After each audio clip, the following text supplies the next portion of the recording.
Space Cadets, it's Akesh, and today I'm going to talk about overcoming failure.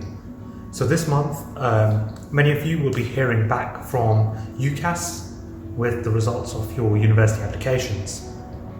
And a lot of you will be very relieved and jubilant with the results that you've got, and that's a good thing.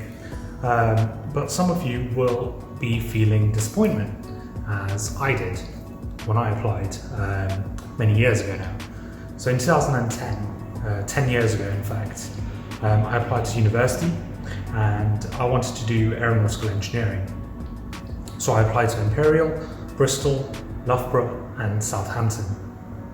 And a few years back then, as part of a school trip, we had the opportunity to go to the University of Cambridge as part of raising aspirations. Well, my aspirations were definitely raised, and I also selected Cambridge to study engineering. But after my interview, I heard back from them a couple of weeks later with the result that I did not even get an offer.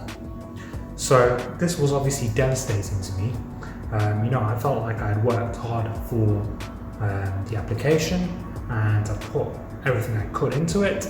And so I was sad, disappointed, angry, and so, overcome with these emotions. And I felt like I almost disappointed my parents who had put so much of their hope in me, and it was a really sad time. But what I realized is that it was super important for me to be able to express these feelings, no matter what they were, sadness or disappointment, or even anger. It was important to find a way to let these emotions out, and for that reason it was really important to me to have a close support network that I would go to basically vent. So that was my parents and my close friends. So that was one of the things that really helped. So thinking back to this moment, it was really important that I just accepted my feelings and also accepted the outcome, so the fact that I had failed. By accepting it, I was then able to move on and move forward from that outcome. By using the support network that I already mentioned, they were able to give me the first initial kind of positive framing. So they were able to take that outcome, the negative outcome of failing, and remind me of all the good things I had done to get to that point where I was even able to make the application. So once the initial disappointment had passed, I was able to take some time to reflect on the outcome. So what had actually happened, and more importantly, why it had happened.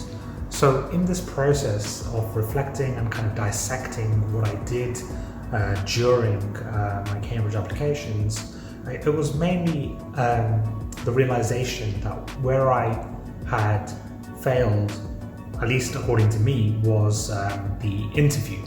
And I felt like that was my weakness, and by understanding that, I was able to take more time in preparing for my next interviews, because obviously if you apply to Oxford or Cambridge, you're making your application a lot earlier than some of the other universities. So I'd already applied to Cambridge, but I still had my interviews and applications for the other universities to focus on.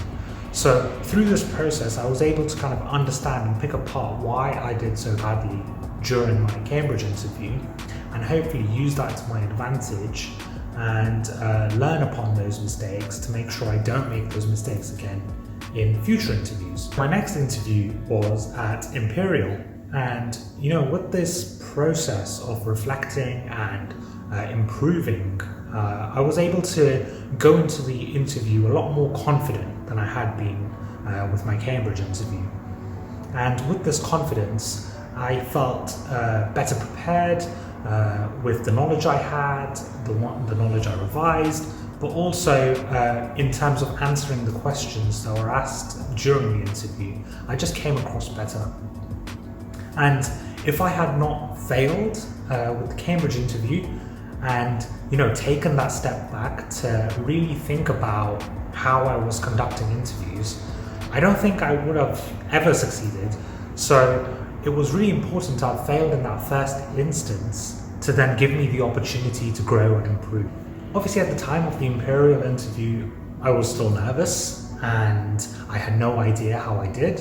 And it was only like several weeks later when I learned that I had been successful with the interview process and been made an offer, that I was truly relieved with all that had happened. So I subsequently accepted the offer to study at Imperial, and I had a fantastic 4 years there. But obviously, me not getting into Cambridge was not the only failure I ever faced. There were many, many failures, and in fact I've made like a little list of them so I don't forget in this video. So obviously Cambridge, it took me 45 job applications before I succeeded in even getting an interview. And of the 2 interviews that I did end up getting, I got an offer for an internship in one of them. So that was my first ever work experience. So it took me like 45 times to get an internship. Another little known fact about me is that I actually applied to study in the States, so the USA. So I applied to MIT, Harvard, Stanford, and Yale.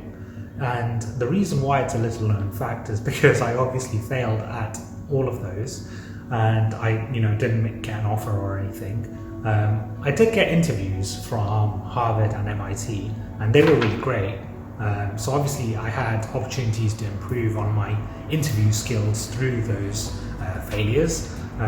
So I mean, if you fail and if you don't learn from your failures, then you really should be, doing that. Yes. So as a teacher at school, on a day-to-day basis, I would say that I failed. Things would go wrong, things would be unexpected. You're dealing with a classroom full of almost 30 students. You can't predict everything beforehand in your lesson plans. So I would say I failed pretty much on a daily basis when I was teaching. And it was through these failures that I was actually able to enhance my practice and improve as a teacher, and be able to adapt dynamically to the needs of the students that I had. And in that way, through reflecting on each failure, I was able to grow and improve as a teacher and better meet the needs of my students. Anyone who wants to do something of value in life will fail. As my PhD supervisor would say, if it was easy, someone else would have done it already. I think it can be a true mantra to anyone who has a goal that they want to achieve. It is a long and arduous process. It will take you a long time to achieve what you want to sometimes, and you will go through setbacks and failures, but don't think of yourself as a failure. Okay, a failure is an event and not a person, and so that is a key thing to remember. So with that, I have some key points that I want to tell you about, so key takeaways. Accept your feelings, your anger, your rage, your sadness, your disappointment. Express them in whatever way you want. Don't suppress the feelings. Find yourself someone close that you can talk to express them to, or just even vent to. Use this support network for initial comfort. Just because you failed doesn't mean you're not good enough.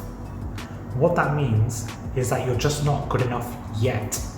So you have to keep persevering to be able to succeed. So don't see the failure as a one-time event and therefore preventing you from all future successes. The road to success will be long and arduous, so focus on the process and not the outcome. Find time to reflect on your failures and try and really understand why it is that you failed. Through this process, you'll be able to improve and grow as a person. Make sure you refocus and plan your next steps. And once you have done your planning, make sure you actually act on it. Be positive. Be grateful for what you have done and what you have achieved, and get into this habit of positivity and be in a positive growth mindset. You need to understand that your brain is plastic. So there's this term neuroplasticity, which refers to the ability of the brain to adapt to challenges and actually become stronger each time it fails, because it has to learn and adapt and actually strengthen itself to to be able to deal with these failings. So keep at it, and the more you fail, the more stronger you will get, the more you will build your skills in that particular area. And this is what I mean by focusing on the process and not the outcome. You need to find internal motivation. You can't be reliant to get your motivation from an external place. Because if you are doing that, what you will find is that you are too reliant on what other people think of you. You don't want any validation for your talents. You just want improvements. Do something because you love it and you value it, not because of what approval you might get from someone else. So those are my key takeaways, and hopefully you've learned something about overcoming failure. And just remember, each of you has something good and valuable to offer to the world. Just because you have faced a rejection or a failure does not mean that is the end of it. Okay, keep persevering and you too will succeed. Okay, take care.